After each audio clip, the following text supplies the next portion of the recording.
اب اس صبح میں آج صبح فجر پہ گئے تو دھند ہی دھند تھی سب ہماری طرف کینٹ میں، اتنی دھند سی کہ گھر سے نکلتے اگلی سڑک نظر نہیں آ رہی تھی، اتنی دھند تھی۔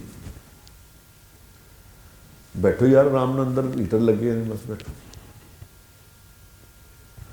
کل پرسوں مولانا طارق جمیل صاحب یہاں لاہور آئے تو میں نے ان سے فون کیا، میں کہا جی لاہور آئے؟ کہتے ہیں یار نہیں، ایک رات کے لیے آیا تھا، میرے کوئی ٹیسٹ تھے تو ایسے ساری رات ٹیسٹ کرانا تھا، ان کے سر میں درد رہتی ہے، ان کا ٹیسٹ کرانا ہے یار کہ مجھے درد کیوں نہیں جا رہی، کتنے سال ہو گئے نہیں، تو مجھے ڈاکٹر نے کہا کہ آپ کا سلیپ ٹیسٹ کرنا ہے، ان کا ساری رات کا ٹیسٹ کیا انہوں نے، پھر مجھے فوٹو نے بھیجی بڑی خوفناک سی، ساری ہر چیزیں لگی ہوئی ہیں ادھر،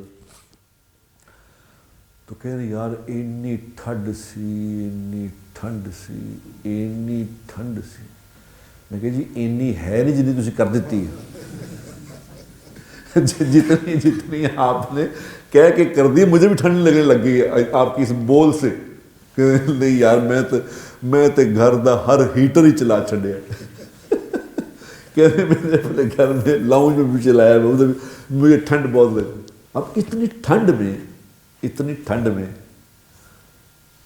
کیوں جانا فجر پڑھنے، کیا خیال ہے؟ اندر آرام سے بیٹھے اندر،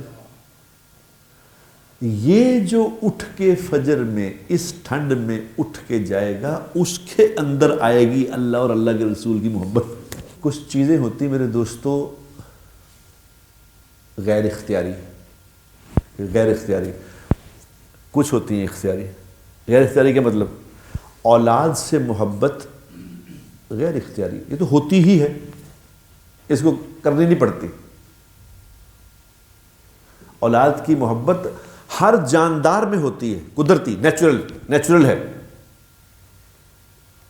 ماں باپ کی محبت، بہن بھائیوں کی محبت، مال کی محبت نیچرل ہے۔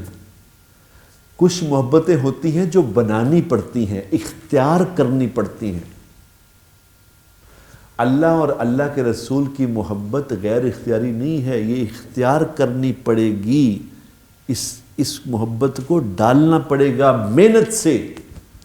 یہ محبت محنت سے ڈلے گی، ایسے نہیں ڈلتی خود بخود نہیں ہوتی ہے، یہ ڈالنی ہوگی۔